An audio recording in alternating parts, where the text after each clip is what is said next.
उन्हाळ्यामध्ये दही, मट्टा, ताक किंवा लस्सी पिणे खूप फायदेशीर मानले जाते. कारण या पदार्थामुळे शरीराला थंडावा मिळतो आणि उष्णतेचा त्रास कमी होतो. दह्यामध्ये चांगले जीवाणू, प्रोबायोटिक्स असतात.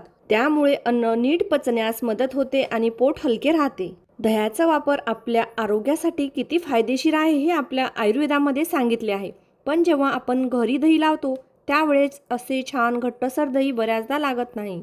हे दही पहा, अगदी घरीच लावलेले आहेत. स्टीलच्या भांड्यातही तुम्ही दही लावू शकता किंवा मातीच्या भांड्यात असेल तर त्यामध्ये सुद्धा लावू शकता. आज आपण मलाई दही लावणार आहोत. तुम्ही कधी मलाई दही घरी लावली आहे का? या मलाईदार दह्यापासून आज आपण छान गोडसर लस्सी घरीच बनवणार आहोत. तुम्हीही असे दही घरी बनवून त्यापासून लस्सी बनवली तर तुम्ही बाहेरची लस्सी कधीच पिणार नाही. इतकी ती स्वादिष्ट लागते. बाहेर आपण जी लस्सी पितो त्यामध्ये बहुतेक वेळा मलाई नसते, फक्त दह्यापासूनच लस्सी बनवली जाते. शिवाय ती दही खूप आंबट असते, त्यामुळे लस्सीही तितकी छान लागत नाही. पण तुम्ही या पद्धतीने घरी दही बनवा आणि त्यापासून लस्सी तयार करा.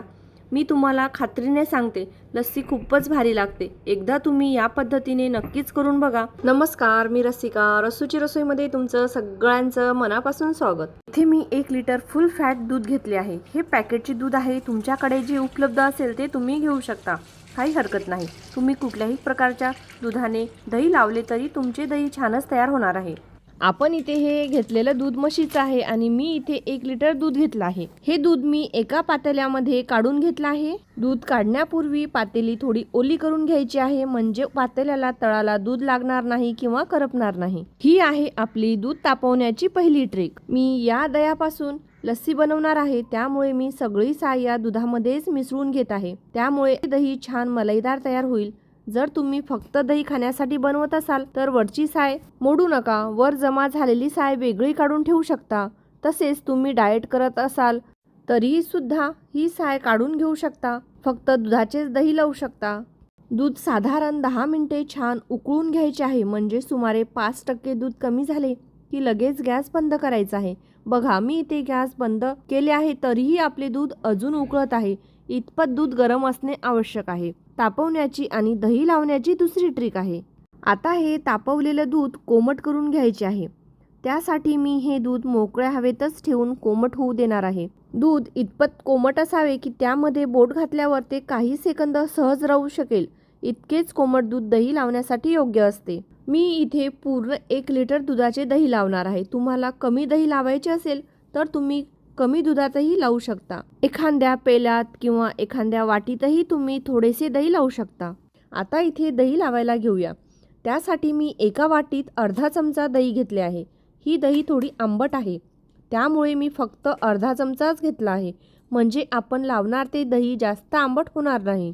इथे मी तापवलेलं दूध कोमट करून घेतलं आहे. आता काय करायचं, या वाटीत आपण जे विरजण म्हणून अर्धा चमचा दही घेतले होते त्यामध्ये मी 1 पळी दूध घातले आहे. आता हे दही त्या दुधामध्ये व्यवस्थित मिसळून घेत आहोत. हे मिश्रण छान एकजीव झाले आहे. हे थोडा वेळ बाजूला ठेवूया आणि इथे आपण दही लावण्यासाठी मातीचं मटका घेतला आहे आणि एक स्टीलचं भांडं घेतलं आहे. मी आज तुम्हाला दोन्ही भांड्यामध्ये दही लावून दाखवणार आहे.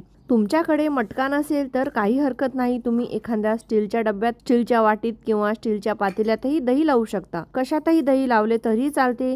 मी तुम्हाला खात्री देऊन सांगते, तुमचे दही 100% छान लागणारच. आता इथे मिसळून घेतलेलं दही आणि दूध मटक्यामध्ये मी 2 चमचे घालत आहे. हे मिश्रण मटक्यामध्ये हाताने सगळीकडे फिरून घ्यायचे आहे, म्हणजे मटक्याच्या सर्व बाजूंना हे दूध दहीचं मिश्रण लागेल. मी ज्या पद्धतीने लावून घेत आहे ते तुम्ही पाहत आहात. त्याच पद्धतीने तुम्ही हे मिश्रण भांड्याच्या सगळ्या बाजूंना लावून घ्या. आता या मटक्यामध्ये आपण कोमट करून घेतलेलं दूध घातलं आहे. आता या मटक्यावर झाकण ठेवायचं आहे आणि एखाद्या उबदार ठिकाणी हा मटका 6 तासासाठी ठेवायचा आहे.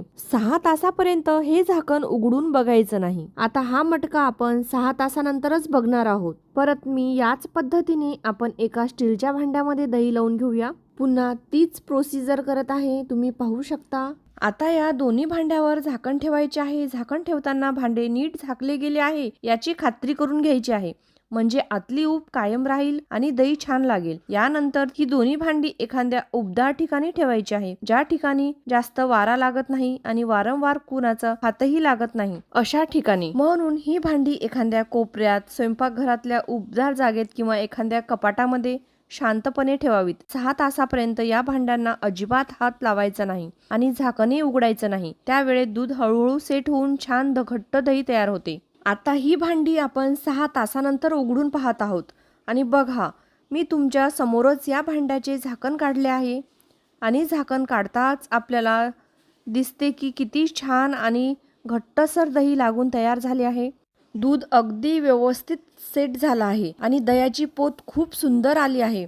मटक्याच्या वरती तुम्हाला हलकीशी सायही दिसत आहे, त्यामुळे दही अजून मलईदार झाले आहे। दही एकसारखी घट्ट लागली आहे, अजिबात पातळ नाही किंवा यामध्ये पाणी नाही, अगदी मस्तपैकी सेट झालं आहे। मटक्यात लावलेलं दही जसं चवीलाही भारी लागतं आणि घट्टही आहे, तसंच आपण स्टीलच्या डब्यात लावलेलं दही सुद्धा खूप छान जमलं आहे। मी तुम्हाला जवळून दाखवते, बघा, चमचा घातला तरी दही घट्ट दिसत आहे आणि त्याचा टेक्स्चर खूप छान आला आहे। आपण लावलेलं दही इतकं घट्ट जमलं आहे की आपण सुरीने कापतोय तर अगदी वड्यांसारखं काप पडत आहेत। म्हणजे दही किती छान लागलं आहे हे तुम्हाला कळतच आहे। इतक्या सोप्या पद्धतीने आणि काही छोट्या टिप्स लक्षात ठेवून घरी दही लावले तर असे छान घट्ट आणि चविष्ट दही तयार होते। आता या दह्यापासून आपण पुढे लस्सी बनवणार आहोत, त्यामुळे पुढच्या व्हिडिओमध्ये आपण लस्सीची रेसिपी दाखवणार आहोत। तर तो व्हिडिओ तुम्ही नक्की पहा आणि मलईदार दह्यापासून छान थंडगार लस्सी कशी बनवायची तेही जाणून घ्या। हा व्हिडिओ तुम्हाला आवडला असेल तर प्लीज एक लाईक करा, तुमच्या मित्र मैत्रिणी नातेवाईकांना शेअर करा। आत्तापर्यंत चॅनलला सबस्क्राईब केलं नसेल तर प्लीज सबस्क्राईब करा। धन्यवाद।